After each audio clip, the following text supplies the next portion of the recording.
तो नमस्ते दोस्तों, स्वागत है आप सभी लोगों का एक बार फिर से अपने YouTube channel dream India polytechnic study point में। आज के वीडियो लेक्चर में हम पढ़ेंगे इंडस्ट्रियल डिज़ाइन ड्राइंग, ठीक। और आज का जो वीडियो लेक्चर है वो चौथा। आज के वीडियो लेक्चर में हम आपको लेसन 6 और लेसन 7 पूरी तरह से कंप्लीट करा देंगे, ठीक। इसके पहले वाले वीडियो लेक्चर में जो आपके 10 क्वेश्चन बचे थे उनको भी यहाँ पर कवर कर लिया गया है, ठीक है। तो आप लोग बिल्कुल भी परेशान ना हो, आपको कोर्स पूरा ही कराया जाएगा, ठीक है। और देखिए, आप सभी लोगों को जैसा कि पता ही होगा कि आपके जो थर्ड ईयर के पेपर थे 22 तारीख से, वो अब इस 22 तारीख से ना होकर आपके अगस्त में कराए जाएंगे, ठीक है। अगस्त की सेकेंड वीक में, दूसरे सप्ताह में कराए जाएंगे। अगस्त के आपके जो पेपर हैं वो आगे बढ़ चुके हैं, ठीक। और फर्स्ट ईयर और सेकेंड ईयर को प्रमोट करने पर विचार किया जा रहा है। अभी कोई भी कंफर्म नहीं है, बट आपका फर्स्ट ईयर और सेकेंड ईयर को प्रमोट करने पर विचार किया जा रहा है, ठीक। अगर हो सकता है, देखिए, आपको फर्स्ट ईयर और सेकेंड ईयर के भी पेपर हों अगस्त में, बट आपके इस महीने में कोई भी पेपर नहीं होंगे। तो आप लोग अच्छे से तैयारी करें, बिल्कुल निश्चिंत होकर, बिल्कुल भी परेशान ना हों। आप लोगों के पेपर इस महीने में नहीं होंगे, आप लोगों के पेपर होंगे अगस्त के दूसरे सप्ताह में, ठीक है। तो चलिए आज के वीडियो लेक्चर शुरू करते हैं। और इसके पहले वाले वीडियो लेक्चर में जिन लोगों ने 52 और 53 नंबर के क्वेश्चन का आंसर सही दिया था, तो उन लोगों के नाम ये रहे। सबसे पहले आंसर दिया आपका राहुल कोष्टा, उसके बाद आते हैं आपके आशीष कुमार, फिर है आपके आज़ाद साहनी, फिर उसके बाद जवाब दिया है आपका रवि मौर्य, संदीप पटेल, शिवम शर्मा, विपिन कुमार, धीरेन्द्र कुमार, आशीष प्रजापति और दिव्यांशु कुमार। तो इन सभी लोगों ने जो किया 10वें नंबर 52 और 53 नंबर के क्वेश्चन का आंसर सही दिया है। चलिए अब आप अपने टॉपिक पर आते हैं। देखिए, सबसे पहला आपका क्वेश्चन आता है कि एक कार्य के संपन्न करने में लगा कुल व्यय, जिसमें सामग्री का मूल्य, प्रत्यक्ष श्रम मूल्य, परिनिरीक्षण लागत तथा ऊपरी प्रभाव आदि सभी व्यय जोड़ने के पश्चात जो मूल्य आता है उसे क्या कहते हैं? आकस्मिक व्यय, उत्पादन लागत या आपका किराए आदेश या इनमें से कोई नहीं। तो आपका इसका सही आंसर क्या होगा? आपका इसका सही आंसर होगा उत्पादन लागत, ठीक है। उत्पादन लागत आपका इसका क्या होगा? सही आंसर होगा। दूसरे नंबर का आपका क्वेश्चन आता है कि किराए प्रणाली के तुलनात्मक विवरण के स्वीकृत मूल्य के आधार पर विभिन्न फर्मों को समान माल को आपूर्ति की सूचना देने के लिए भेजा जाने वाला प्रपत्र है। मतलब कौन सा पत्र आपका जो कि है वो भेजा जाता है? देखिए, आपके ऑप्शन है विक्रय आदेश, किराए आदेश, कोटेशन या इनमें से कोई नहीं। तो आपका इसका सही आंसर क्या होगा? किराए आदेश। इसके बाद आता है आपका थर्ड नंबर का क्वेश्चन। देखिए, तीसरे नंबर का क्वेश्चन शुरू करने से पहले आपको बता दें कि जिनको भी ज़रूरत है 5th सेमेस्टर में, जो लोग बुक नहीं ले सकते हैं तो वो हमसे टेलीग्राम पर संपर्क करें, ठीक। उनको हम 5th सेमेस्टर की बुक भी प्रोवाइड कराएंगे। जो लोग नहीं ले सकते हैं, ठीक है, वो उन लोगों को टेलीग्राम चैनल पर दी जाएंगी बुक PDF के रूप में, ठीक है, हमारे चैनल की ओर से। तो देखिए, तीसरे नंबर का आपका क्वेश्चन आता है क्या? उत्पादन लागत व लाभांश का योग होता है कुल मूल्य, लागत मूल्य, लाभांश मूल्य, इनमें से कोई नहीं। तो आपका इसका सही आंसर क्या होगा? कुल मूल्य। उत्पादन लागत व लाभांश का योग क्या होता है? कुल मूल्य होता है। चौथे नंबर का आपका क्वेश्चन आता है कि वस्तुओं का मूल्य जाना जाता है। वस्तु का मूल्य किससे जाना जाता है? कोटेशन से, उत्पादन मूल्य से, आप कैटलॉग से या इनमें से कोई नहीं। तो आपका जो वस्तुओं का मूल्य जाना जाता है वो जाता है आपका कोटेशन से, ठीक है।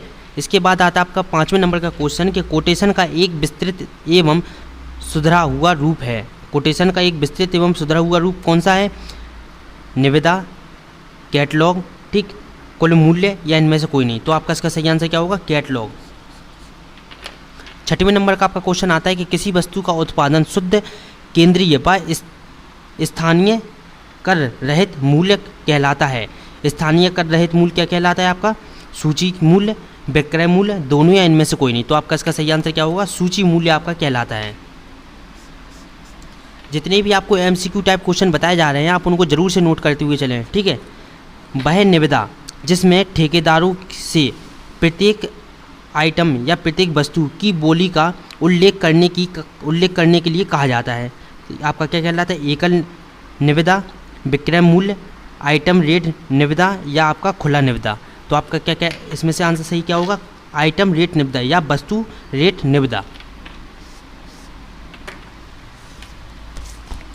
8वें नंबर का आपका क्वेश्चन आता है कि मांग पत्र की प्रतियां बनाई जाती हैं। मांग पत्र की प्रतियां किससे बनाई जाती हैं? 1, 2, 3 या 4। तो आपकी जो मांग पत्र की प्रतियां होती हैं वो 3 से बनाई जाती हैं। ठीक है। इसके बाद आता है हमारा 9वें नंबर का क्वेश्चन। देखिए 9वें नंबर के क्वेश्चन में हमसे कहा है कि व्यय जो सामग्री व श्रम, व्यय जो सामग्री व श्रम लागत को अचानक बढ़ा देता है वह क्या कहलाता है? आकस्मिक व्यय, ऊपरी प्रभाव, दोनों या इनमें से कोई नहीं, ऊपरी प्रभाव। ठीक है, तो आपका इसका सही आंसर क्या होगा? आकस्मिक व्यय। 10वें नंबर का आपका क्वेश्चन आता है। देखिए 10वें नंबर के क्वेश्चन में हमसे कहा है कि कुशल श्रमिकों को बड़े शहरों में कितना मूल्य मिलता है? जो आपके कुशल श्रमिक होते हैं, ठीक, कुशल श्रमिकों को बड़े शहरों में कितना मूल्य मिलता है? 400 से 500, 250 से 400, आपके 500 से 700 या इनमें से कोई नहीं। तो आपके जो कुशल श्रमिक होते हैं, ठीक, उनको कितना मूल्य मिलता है? उनको कितना मूल्य मिलता है? 500 से 700। कितने बड़े शहरों में, जो आपके मुंबई दिल्ली वगैरह हैं, ऐसे शहरों में उनको कितने 500 से 700 रुपये जो कि है वो मिलती है मजदूरी। ठीक, कुशल श्रमिकों को छोटे शहरों में कितना मूल्य मिलता है? 400 से 500, 250 से 400 या 500 से 700 सॉरी। तो आपका इसका सही आंसर क्या होगा? 400 से 500 जो कि है छोटे शहरों में मिलता है। ठीक है। इसके बाद 12वें नंबर का क्वेश्चन आता है कि कुशल श्रमिकों को अन्यन में कितना मूल्य दिया जाता है? देखिए अन्यन का यहाँ पर तात्पर्य किससे है? गांव वगैरह से। जो आपके गांव हैं छोटे छोटे, ठीक है, वहाँ पर कुशल श्रमिकों को कितना मूल्य दिया जाता है? 400 से 500, 250 से 400 या 500 से 700। तो आपका इसका सही आंसर क्या होगा? 250 से 700 रुपये दिए जाते हैं कुशल श्रमिकों को अन्य में, अन्यत्र में, ठीक, जो आपके गाँव वगैरह है वहाँ पर। इसके बाद आता है 13वें नंबर का क्वेश्चन कि अर्ध कुशल श्रमिकों को बड़े शहरों में कितना मूल्य दिया जाता है? 400 से 500, 300 से 400, 200 से 300। तो आपका जो आपके अर्ध कुशल होते हैं मजदूर, उनको क्या 400 से 500 रुपये दिए जाते हैं। अगर आप देखिए क्वेश्चन को समझते हैं तो आपको आसानी से जो कि क्वेश्चन समझ में आ सकते हैं। 14वें नंबर का आपका प्रश्न आता है कि अर्ध कुशल श्रमिकों को छोटे शहरों में कितना मूल्य दिया जाता है? 400 से 500, 300 से 400 या 200 से 300। तो आपका इसका सही आंसर क्या है? 300 से 400। इसके बाद आता है 15वें नंबर का क्वेश्चन कि अर्ध कुशल श्रमिकों को अन्यत्र का मतलब क्या है? गांव वगैरह में, ठीक, कितना मूल्य दिया जाता है? 200 से 300 रुपये। ठीक, कितने? 200 से 300 रुपये। अब आपको समझा देते हैं कि अकुशल, कुशल और आपके जी अर्ध कुशल क्या होते हैं। देखिए आपके सबसे पहले आते हैं अकुशल। ठीक, अकुशल क्या होते हैं? अर्धकुशल और कुशल। सबसे पहले आपका आता है कुशल। जो कुशल होते हैं उनके अंतर्गत आपके आते हैं जो मिस्त्री, आपके जो घर वगैरह बनाते हैं वो मिस्त्री। ठीक, उसके बाद आते हैं आपके अर्धकुशल, मतलब कि उसके नीचे जो होते हैं आपके मजदूर, जो आपके सामान को उठाकर देते हैं, ठीक, सामान को बनाते हैं, सीमेंट वगैरह को, ठीक है, इन सभी मसाले को बनाते हैं, वो आपके कहलाते हैं अर्धकुशल। आपके अकुशल कहलाते हैं जो सबसे नीचे लेवल होती है आपकी, जो सामान को ढोने का कार्य करती है, जो सामान को ढोने का कार्य करती है वो आपकी कहलाती है अकुशल। जो आपके सामान को उठा कर मिस्त्री को देती है या आपके मसाले वगैरह को बनाती है वो कहलाते हैं आपके अर्धकुशल।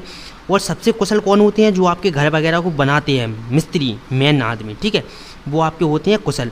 तो देखिए बड़े शहरों में अकुशल लोगों को दिए जाते हैं 200 से 300, छोटे शहरों में दिए जाते हैं 150 से 250, और अन्यत्र मतलब आपके गांव वगैरह में 100 से 200 रुपये दिए जाते हैं जो आपके सामान को ढोते हैं। ठीक है, अर्धकुशल आपके आते हैं बड़े शहरों में, अर्धकुशल को मिलते हैं 400 से 500, छोटे शहर में 300 से 400 और अन्यत्र में आपके 200 से 300। इसके बाद आते हैं आपके कुशल, आपके मेन लेवल, ठीक, आपके जो मिस्त्री होते हैं वो बड़े शहरों में मिस्त्रियों को मिलते हैं कितने? 500 से 700, छोटे शहरों में मिलते हैं 400 से 500 और अन्यत्र में मिलते हैं आपको कितने? 250 से 400 रुपये। अब इसके बाद आपका 7वां लेसन स्टार्ट होता है यहाँ से 17वें नंबर से। देखिए इस 17वें नंबर में आपसे पूछा है कि IS 4648 से आपकी 1968 के अनुसार शक्ति परिपथों में परिपथ का लोड डैश से अधिक नहीं होना चाहिए। किससे अधिक नहीं होना चाहिए? 1000 वाट से, 2000 वाट से, 3000 वाट से या 4000 वाट से। तो आपका इसका सही आंसर क्या होगा? 3000 वाट से अधिक नहीं होना चाहिए। ठीक है, 18वें नंबर का आता है आपका क्वेश्चन कि स्विच बोर्ड की चौड़ाई निर्भर करती है। स्विच बोर्ड की चौड़ाई आपकी किस पर निर्भर करती है? स्विच की संख्याओं पर, आपके सॉकेट की संख्या पर, या दोनों, या इनमें से कोई नहीं। तो आपका इसका सही आंसर क्या आएगा? दोनों। आपके सॉकेट और स्विच की संख्याओं पर आपकी स्विच बोर्ड की चौड़ाई निर्भर करती है। जितने अधिक आपके स्विच बोर्ड और आपके सॉकेट होंगे उतनी अधिक आपके बोर्ड की जो कि है वो लंबाई होती है। ठीक, 19वें नंबर का आपका क्वेश्चन आता है कि आंतरिक तार स्थापना में प्रयुक्त तारों को कवर करने के लिए किस विद्युत रोधन का प्रयोग किया जाता है। ठीक है, किसका किया जाता है, कागज़ का, कांच का, कास्ट का या पीवीसी का। तो हम इसका आंसर सही क्या होगा, इसका सही आंसर होगा पीवीसी का प्रयोग हम जो किया वो करते हैं। 20वें नंबर का आपका क्वेश्चन आता है कि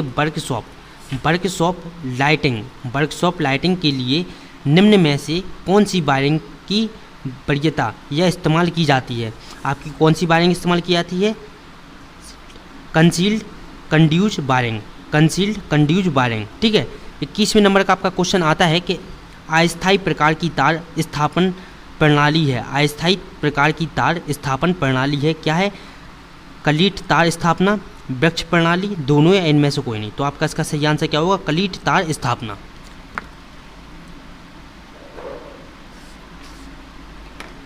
22वें नंबर का आपका क्वेश्चन आता है कि कलीट तार स्थापना में लागत आती है, कलीट तार स्थापना में लागत आती है कितनी, बहुत कम, बहुत अधिक, मध्य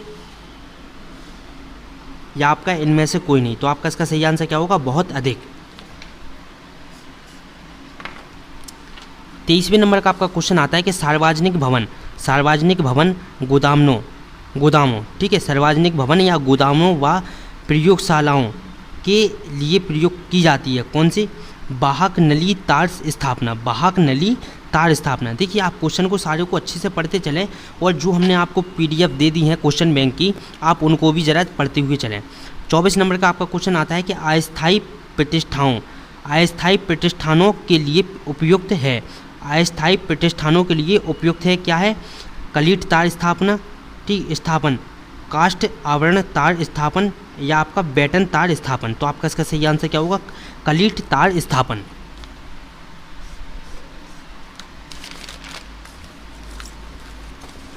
25वें नंबर का आपका क्वेश्चन आता है, क्या है 25वें नंबर के क्वेश्चन में आपसे पूछता है कि अर्थिंग इलेक्ट्रोड को भवन से कितनी दूर के अंतराल या अंतर्गत रखना चाहिए। आपका जो अर्थिंग इलेक्ट्रोड होता है उसको भवन से कितनी दूरी पर रखना चाहिए, 0.5 मीटर, 0.1 मीटर, 2.5 मीटर या 4 मीटर। तो आपका इसका सही आंसर क्या होगा, 1.5 मीटर।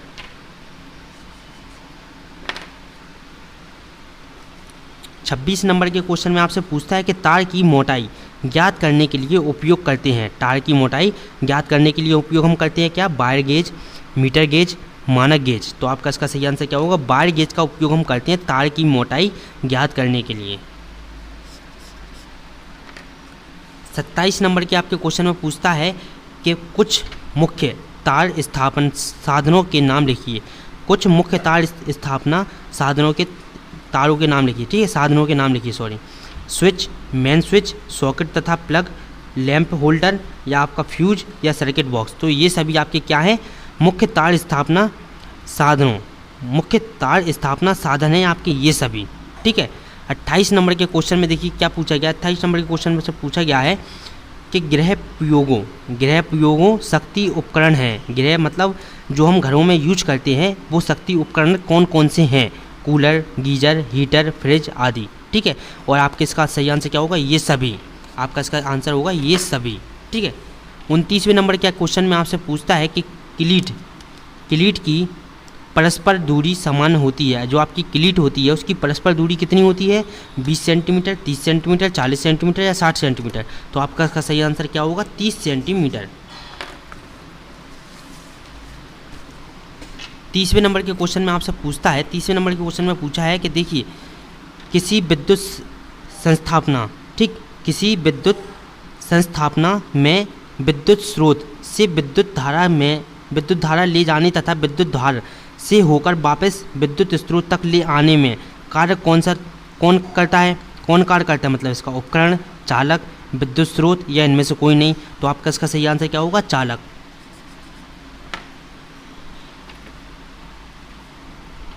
31वें नंबर के क्वेश्चन में पूछा है आपसे कि BIR तार का पूरा नाम क्या है, बलनीकृत भारतीय रबर तार, वेरी इम्पोर्टेड रबर तार या आपका वेरी इम्पोर्टेड रबर या इनमें से कोई नहीं। तो आपका इसका सही आंसर क्या होगा, बलनीकृत भारतीय रबर तार। 32वें नंबर के क्वेश्चन में आपसे पूछा है कि देखिए CTS या TRS का पूरा नाम क्या होता है, ठीक, चीमड़ रबर कोशित, PVC, VIR तार या इनमें से कोई नहीं। तो हम इसको क्या कहते हैं, VIR तार जो कि है वो कहते हैं। 33 नंबर के क्वेश्चन में देखिए क्या पूछा है। 33 नंबर के क्वेश्चन में पूछा है कि PVC तार का पूरा नाम क्या है। PVC तार का नाम आपको पूरा याद करना है, क्या है, polyvinyl chloride compound, polyvinyl chloride compound, PVC तार का पूरा नाम, ठीक है। 34 नंबर के क्वेश्चन में देखिए क्या पूछा गया कि भारतीय विद्युत नियम संख्या 50 के अनुसार मीटर बोर्ड के तुरंत बाद लगने वाले मुख्य स्विच कितने प्रकार के होते हैं, 1, 2, 3 या 4। तो आपका इसका सही आंसर क्या होगा, 2।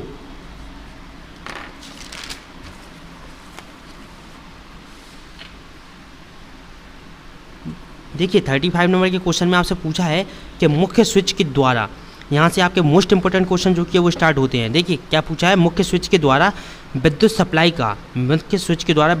के हम क्या करते हैं, फेज व न्यूट्रल एक साथ काटते हैं, फेज व न्यूट्रल एक साथ काटते हैं, ठीक है। DPIC का पूरा नाम, DPIC का पूरा नाम द्विध्रुवीय आयरन क्लेड, ठीक। इसका DPIC का पूरा नाम क्या होगा, द्विध्रुवीय आयरन क्लेड।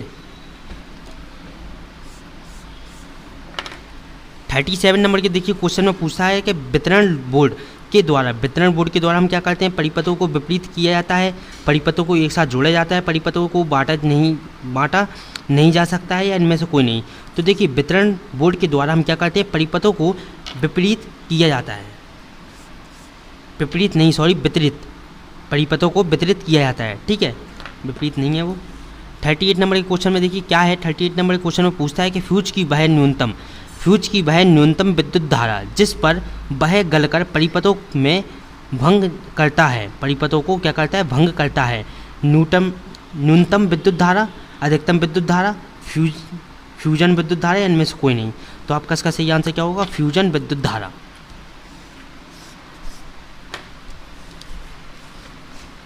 39 नंबर के क्वेश्चन में आपसे पूछता है कि फ्यूज तार अपनी फ्यूजन रेटिंग से अधिक विद्युत धारा पर फ्यूज होता है, कितना होता है, 1.6 से 2 गुना, 3 से 4 गुना, आपका 10 से कितना, 15 गुना या इनमें से कोई नहीं। तो आपका इसका सही आंसर क्या होगा, आपका 1.6 से 2 गुना।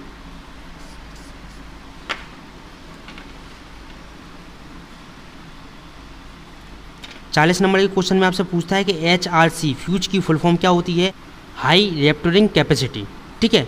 41 नंबर के क्वेश्चन में देखिए क्या पूछा है कि पाइप वायरिंग कितने प्रकार की होती हैं। जो आपकी पाइप वायरिंग होती हैं वो कितने प्रकार की होती हैं, 2 प्रकार की होती हैं, ठीक। 42 नंबर के क्वेश्चन में देखिए क्या है कि विद्युत झटका रोकने के लिए तथा मार्ग में धारा के क्षरण को रोकने के लिए चालकों पर किया जाता है, क्या किया जाता है चालकों पर, विद्युत रोधन, जस्तीकृत स्टील पॉलिश या इनमें से कोई नहीं। तो आपका जो तार होता है उस पर हम क्या कर देते हैं, विद्युत रोधन कर देते हैं। 43 नंबर के क्वेश्चन में आपसे पूछा है कि जिन स्थानों पर ज्वलनशील पदार्थ उपस्थित होते हैं उन स्थानों पर कौन सी वायरिंग का प्रयोग किया जाता है, ठीक। बेटन वायरिंग, खुली सतह वायरिंग, नली वायरिंग, ठीक, आपकी छुपी हुई वाहक नली वायरिंग या इनमें से कोई नहीं। तो आपकी क्या होगी इसमें, छुपी हुई वाहक नली वायरिंग, जहाँ पर आगे वगैरह लगने का डर रहता है वहाँ पर हम क्या करते हैं, अंडरग्राउंड वायरिंग करते हैं।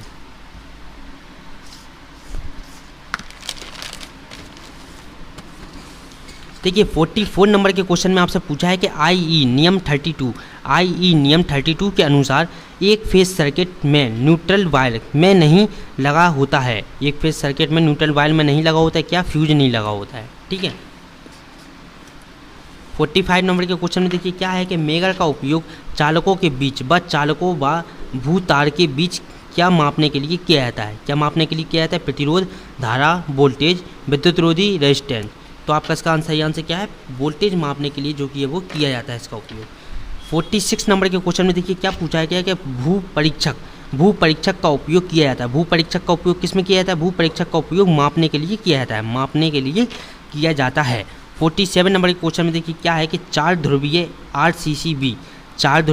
RCCB का प्रयोग किया जाता है। 4 ध्रुवीय RCCB प्रयोग कहाँ पर किया जाता है, 1 फेज लाइन के लिए, 2 फेज लाइन के लिए, 3 फेज लाइन के लिए। तो आपका इसका सही आंसर क्या होगा, आपका इसका सही आंसर होगा 1 फेज लाइन के लिए।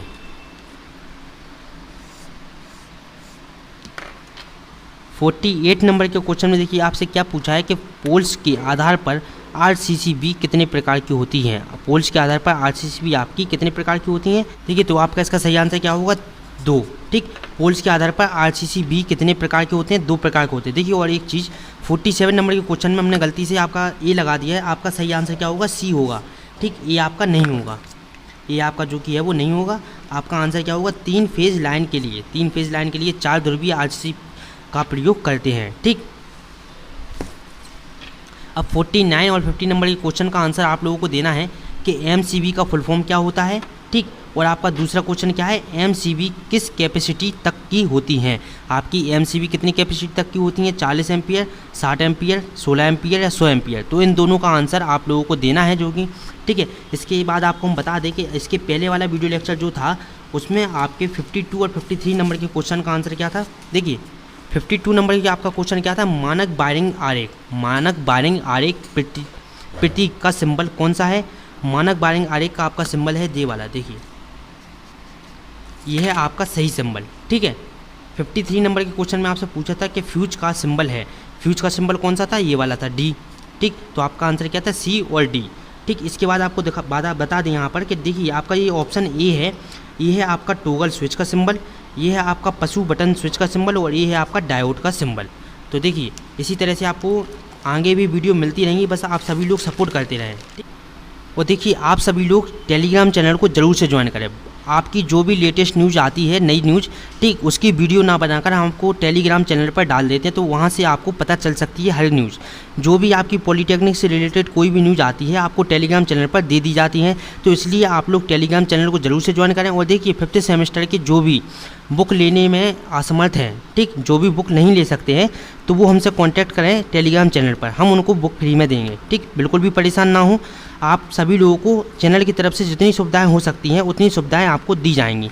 तो चलिए अब मिलते हैं अगले वीडियो लेक्चर में। सभी लोगों को ये वीडियो सभी लोगों को शेयर करना है, ठीक। और अगर वीडियो अच्छी लगी हो तो लाइक कमेंट करें, और अगर अभी तक आपने चैनल को सब्सक्राइब नहीं किया तो चैनल को भी जल्दी ही सब्सक्राइब करें।